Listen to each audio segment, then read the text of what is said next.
کہ اس نے تمہارے لیے تمہارے نفسوں میں سے جوڑے بنائے. کیوں بنائے؟ لتسکنوا الیہا، تاکہ تم اس کے پاس سکون حاصل کرو. کتنے ایگری کرتے ہیں؟ انا للہ و انا الیہ راجعون.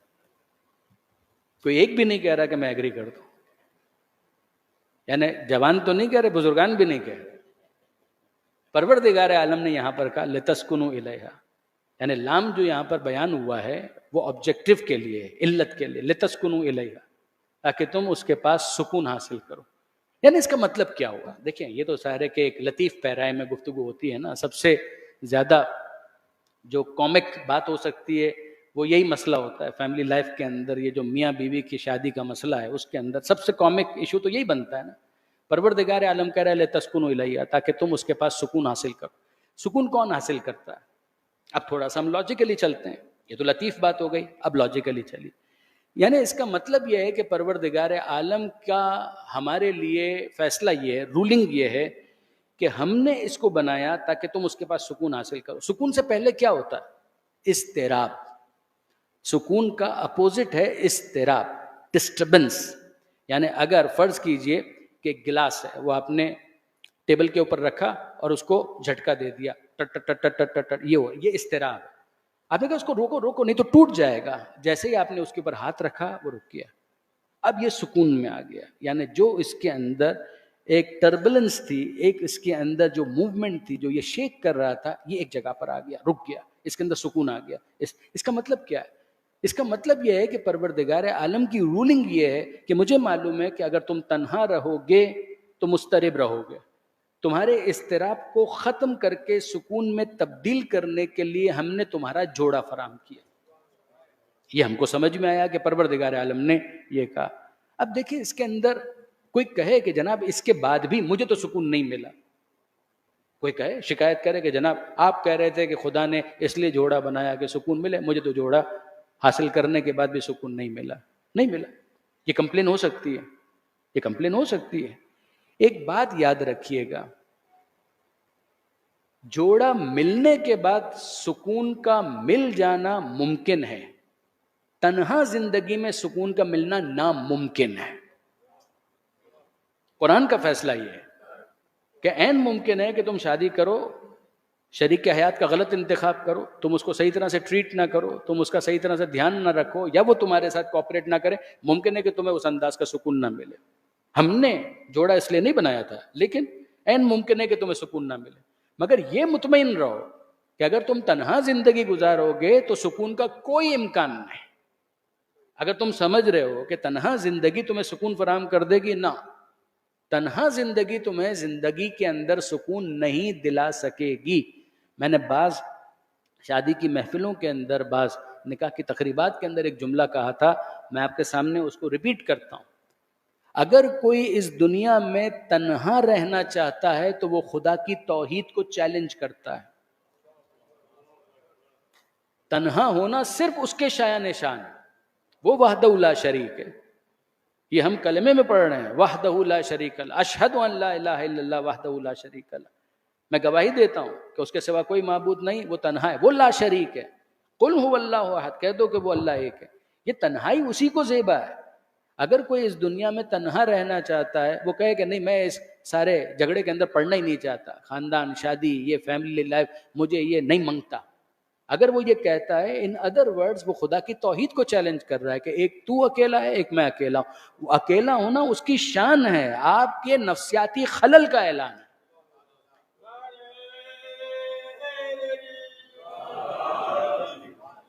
اس بات کو میں سمجھانے کے لیے، یعنی ایسا نہیں کہ صرف میں خطابت کے زور پر آپ سے اس چیز کو منوانا چاہتا ہوں، خاص طور پہ میرے نوجوان دوست میرے مخاطب ہیں، اس بات کو سمجھیں. اگر میں آپ سے یہ کہوں کہ جناب کھانا خدا نے اس لیے بنایا کہ تاکہ آپ کو سکون ملے، غلط بات. پروردگار نے اناج اس لیے اگایا کہ آپ کو سکون ملے، از اٹ رانگ؟ کیا یہ غلط بات ہے؟ اگر میں کہوں کہ خدا نے گندم اس لیے اگائی، خدا نے جو اس لیے اگائی، خدا نے چاول اس لیے اگایا، خدا نے گوشت اس لیے فراہم کیا، مٹن کا، بیف کا، چکن کا، تاکہ آپ کو سکون ملے. بھوک اضطراب ہے، انسان کے سروائیول کے لیے غذا کی ضرورت ہے، وہ اس کے بغیر سروائیو نہیں کر پائے گا. تو آپ نے کہا مجھے بھوک لگی ہے، کچھ دو، یہ اضطراب ہے.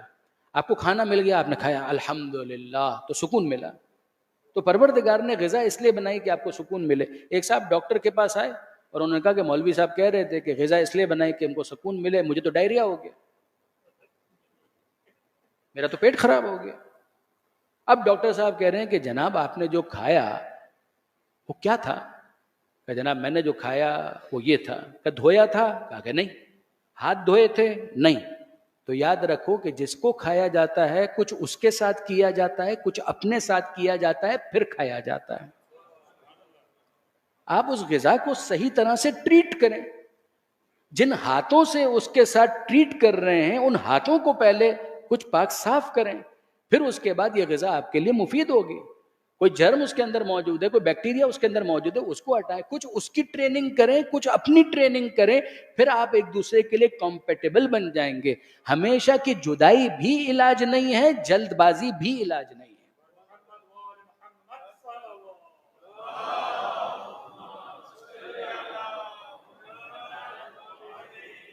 میں معذرت چاہتا ہوں، مجھے انصاف سے بتائیے، شادی کرنا بہت ضروری ہے، مگر شادی کی تیاری کرنا شادی سے بھی ضروری ہے. شادی کی تیاری میں صرف ہال کا انتظام کرنا کافی نہیں ہے، صرف انویٹیشن کارڈ دینا کافی نہیں ہے، صرف اس کے اندر جھوڑا لینا کافی نہیں ہے، صرف اس کے اندر زیور لینا کافی نہیں ہے، صرف اس کے اندر یہ طے کرنا کہ پہلی رات کو وہ کیا پہنے گا یا یہ کیا پہنے گی، فقط یہ کافی نہیں ہے. اس شادی کی تیاری میں اس جھوڑے سے، کاسمیٹک سے، بیوٹی پارلر سے، ہال سے زیادہ امپورٹنٹ یہ ہے کہ اس کو شوہر بننے کی تیاری کروائیے، اس کو بیوی بننے کی تیاری کروائیے. کہ مل کر جب زندگی گزارنی ہے تو خاندان کس کو کہتے ہیں؟ مل کر زندگی کیسے گزاری جاتی ہے؟ اگر ہم کم سے کم اپنے اسکولوں اور کالجوں کے اندر ان ٹاپکس کو مضمون بنا کر ڈسکس کریں، یقین کیجئے کہ لٹریچر اویلیبل ہے، اردو میں بھی اویلیبل ہے، انگریزی میں بھی اویلیبل ہے، ایسا نہیں ہے کہ نہیں. میں اپنے نوجوان دوستوں کو خاص طور پر کہوں گا کہ وہ ڈاکٹر عابد زیدی صاحب کی ایک کتاب ہے، اس کا ضرور مطالعہ کریں. بچیوں سے بھی کہوں گا، بیٹیوں سے بھی کہوں گا، گھر کو جنت بنانے کے 14 نسخے. آپ ایک نشست میں اس کو پڑھ سکتے ہیں. اٹس اے ونڈرفل بک، بہت اچھی کتاب ہے، بہت اچھا بکلیٹ ہے، انفیکٹ بہت اچھی کتاب. کم سے کم یہ 14 نسخے گھر کو جنت بنانے کے. شوہر کو کیا کرنا ہے، بیوی کو کیا کرنا ہے، ساس کو کیا کرنا ہے، خوش دامن کو کیا کرنا ہے اور کیا نہیں کرنا. اس کی ایک فہرست ہے، ایک چیک لسٹ ہے، بریف ایکسپلینیشن ہے، ایلوبریشن ہے، اس کو ضرور پڑھیں. میں مثال آپ کی خدمت میں عرض کرتا ہوں. اگر آپ اوور ایٹنگ کریں گے تو وہی کھانا کہ جس کو آپ نے صحیح ٹریٹ کیا ہوا ہے وہ بھی آپ کے لیے نقصان دہ ہو جائے گا. اس میں اس کھانے کی غلطی نہیں ہے، پرابلم آپ کا اور میرا ہے، ہم اوور ایٹنگ کر رہے ہیں. وہ کھانا جو ہمارے لیے مفید ہو سکتا تھا وہ نقصان دہ ہو گیا. اب میں آپ سے پوچھتا ہوں، ایکسپیکٹیشن زیادہ رکھنا کیا شادی کو کامیاب کرے گا؟ یعنی کئی مرتبہ ایسا ہوتا ہے، کئی مرتبہ تو نہیں، بعض اوقات، آج سے 20-25 سال پہلے جب کوئی مجھ سے کہتا تھا کہ مشورہ دیجئے ہماری شادی ہونے جا رہی، تو میں ان سے یہ کہتا تھا کہ مجھے تو خود مشورے کی ضرورت. لیکن اب ظاہر ہے کہ میں بھی 50 کا تقریباً ہونے والا ہوں، تو میں کم سے کم یہ مشورہ ضرور دوں گا. اگر کسی کی شادی ہو رہی ہے یا ہو چکی ہے، میں یہ مشورہ ضرور دوں گا اس سکون کے لیے کہ جس کو قرآن مجید بیان کرتا ہے. Minimise your expectations. اپنی ایکسپیکٹیشنز کو کم کریں. جو آپ کی ایکسپیکٹیشنز تھی نا شادی سے پہلے اپنی وائف کے حوالے سے، یا بیوی کو جو اپنے شوہر سے ایکسپیکٹیشن تھی، شادی کی پہلی رات 50% اس کے اندر کمی کر دیں، 50% اس کو ڈسکاؤنٹ دے دیں. اسی وقت آپ کی زندگی اچھی گزرے گی. اگر ایکسپیکٹیشنز کا ہمالیہ آپ نے اپنے سامنے کھڑا کر دیا تو پھر آپ مطمئن رہیے کہ یہ شادی نہیں چل پائے گی. ایک تو سلیکشن ٹھیک ہو، وہ سب اپنی جگہ پر، اگر ونس شادی ہو گئی اس کے ساتھ ہی ایکسپیکٹیشن کو 50% پر لے آئی. مثلا ایک صاحب ہیں کہ جنہوں نے تمثیلاً عرض کرتا ہوں کہ مجھ سے کہا میری بیوی کوآپریٹو نہیں ہے، میں نے تو خدا سے جناب خدیجہ جیسی بیوی مانگی. کیا کہیں اس کو؟ میں نے خدا سے جناب خدیجہ جیسی بیوی مانگی تھی. آپ ایکسپیکٹیشن دیکھیں کہاں پر ہے. میں نے خدا سے جناب خدیجہ جیسی بیوی مانگی تھی. تو میں نے پیار سے اس سے کہا کہ ذرا آئینے میں دیکھ کر آؤ، تم مصطفیٰ جیسے ہو؟ تم کتنے مصطفیٰ جیسے ہو؟ تم کس منہ سے کہہ رہے ہو کہ میں نے پروردگار سے جناب خدیجہ جیسی بیوی مانگی تھی؟ آپ آئیڈیلائز کر رہے ہیں ہر چیز کو. We are not living in an ideal world. یہاں پر سب کچھ ویسا نہیں ہوگا کہ جس کو آپ آئیڈیل کہتے ہیں. اس آئیڈیل سے کلوز ہونے کی کوشش کریں. لقد کان لکم فی رسول اللہ اسوۃ حسنہ. یقیناً ہم سے یہ کہا گیا ہے کہ اپنے آپ کو ویسا بنانے کی کوشش کرو، مگر ہم جانتے ہیں وہ آئیڈیل ہیں، ہم ان سے قریب ہونے کی کوشش کریں گے. ہم ان جیسے تو کیا ہوں گے، ہم مرتضیٰ جیسے تو کیا ہوں گے، ہم کمبر کے پیروں کی خاک بن جائیں تو بھی ہمارے لیے بہت غنیمت ہے. ہم جانتے ہیں کہ ہماری نمازیں وہ نہیں ہیں کہ پیغمبر اکرم کا یہ وصی اور ولی برحق وہ اگر رکوع کرتا ہے تو پروردگار آیت ولایت نازل کر دیتا ہے. ہمارا رکوع ویسا نہیں. ہم جانتے ہیں کہ ہمارے روزے ویسے نہیں ہیں کہ ہم یہاں پر روزے رکھیں اور سورہ حل عطا نازل ہو جائے. ہم جانتے ہیں کہ ہماری زکوٰۃ ویسی نہیں ہے کہ جو رکوع کے ساتھ تواؤم ہو تو پھر اس کے بعد آیت ولایت آ جائے. ہم جانتے ہیں نہ ہماری نماز ویسی ہے، نہ ہمارا روزہ ویسا ہے، نہ ہمارا حج ویسا ہے، نہ ہماری عزاداری. ہاں ہمیں نماز پڑھنی ہے، ہمیں روزہ رکھنا ہے، ہمیں حج بھی کرنا ہے، ہمیں زکوٰۃ اور خمس بھی دینا ہے. یقیناً ہمیں غریب کو دینا ہے، مگر ہمارا غریب کو دینا یہ آیت تو نہیں نازل کر دے گا کہ یطعمون الطعام علی حبہ مسکینا و یتیما و اسیرا. ایکسپیکٹیشن کو کم کریں، ایکسپیکٹیشن کو کم کریں. میں عام طور پر کبھی بچیاں بھی پوچھتی ہیں تو میں ان سے یہ کہتا ہوں کہ اگر آپ کے ذہن میں یہ تھا کہ آپ کا شوہر آپ کو سوئٹزرلینڈ لے جائے گا ہنی مون کے لیے تو مری پر راضی ہو جائیں. آپ مری پر راضی ہو جائیں. آپ نہیں لے جائے گا سوئٹزرلینڈ، آپ مری پر راضی ہو جائیں. اگر آپ کے ذہن میں یہ تھا کہ مری لے جائے گا تو آپ منوڑا پہ راضی ہو جائیں.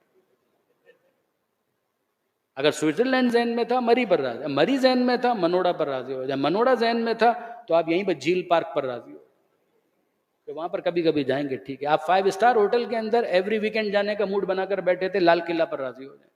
لال قلعہ بھی اگر آپ کے ذہن میں تھا تو اس سے بھی کم پر آ جائیں. آخر میں گھر کے اندر ہی ٹیک اوے کچھ لے آئے گا، اس کے اوپر خوش ہو جائیں. وہ بھی کبھی کبھی لمیٹیشنز ہیں جن کے ساتھ اپنے آپ کو ایڈجسٹ کرنا ہوتا ہے. اگر ایکسپیکٹیشنز کو اتنا بڑا کر دیا تو برادران عزیز پھر تو تکلفات ہی کے اندر زندگی گزر جائے گی. پھر اس کے بعد وہ کمپیٹیبلٹی، وہ سیکریفائس، وہ قربانی کہاں گیا؟ آپ ذرا دیکھیے پروردگار عالم ساتھ ہی کیا کہہ رہا ہے. آیت سنیے گا، وَمِنْ آیَاتِهِ، اللہ کی نشانیوں میں سے ہے، أَنْ خَلَقَ لَكُمْ مِنْ أَنفُسِكُمْ أَزْوَاجًا، کہ اس نے تمہارے لیے تمہارے نفسوں میں سے جوڑے بنائے. کیوں؟ آبجیکٹو یہ ہے، اس کو حاصل کرنے کے لیے ایفرٹ کرو دونوں. لِتَسْكُنُوا إِلَيْهَا، تاکہ تم اس کے پاس سکون حاصل کرو. نہیں کرو گے یہ کام تو مضطرب ہی رہو گے، پھر تو تم پویلین کے اندر بیٹھے رہو. جو میدان میں آنا نہیں چاہتا تو یاد رکھو کہ صرف آؤٹ ہونے کے خوف سے تم میدان میں نہیں آنا چاہتے. تو رن بھی وہی بناتا ہے کہ جو آؤٹ ہوتا ہے، چوکا بھی وہی لگاتا ہے، بیٹ بھی وہی ہوتا ہے، کبھی کیچ بھی دے دیتا ہے، کبھی اپش بھی کھیلتا ہے، وہ سب وہ کرتا ہے، مگر رن بھی وہی بناتا ہے. تم اگر اسٹیڈیم میں بیٹھ کے صرف تالیاں بجانا چاہتے ہو تو ٹھیک ہے، پھر تو اس کا مطلب یہ ہے کہ ایک مرتبہ پھر تم نے میدان سے فرار اختیار کیا. تو جاؤ، پھر ہم تم سے گفتگو نہیں کر رہے، ہم تو ان سے بات کر رہے ہیں کہ جو ہماری اس بات کو سمجھنا چاہتے ہیں. ہم نے تمہیں بنایا، ایسا بنایا، ناقص بنایا، تمہارے اندر اضطراب ہے، چاہتے ہو سکون ملے تو اس میدان کے اندر تمہیں آنا پڑے گا. اس کے لیے تمہیں قربانی بھی دینی پڑے گی. ہم تمہیں منہ دکھائی کے لیے کیا دیں گے؟ تمہاری شادی کا پہلا تحفہ ہماری طرف سے کیا ہوگا؟ وَجَعَلَ بَيْنَكُمْ مَوَدَّةً وَرَحْمَةً، وہ خدا ہے کہ جو ان دونوں کے درمیان محبت بھی پیدا کرتا ہے، رحمت بھی پیدا کرتا ہے.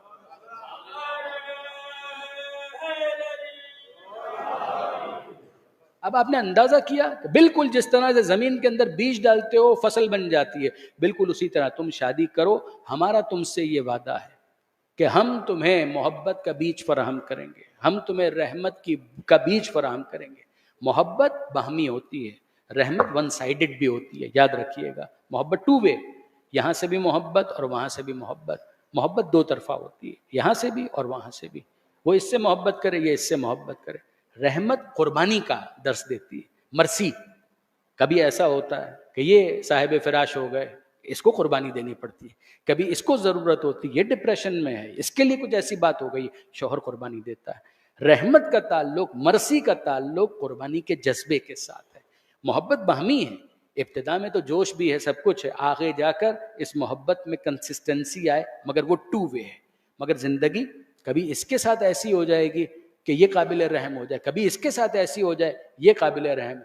کوئی دوسرا ان پر رحم کھائے یا نہ کھائے، یہ ایک دوسرے کے اوپر رحم کھانے کے لیے تیار ہو.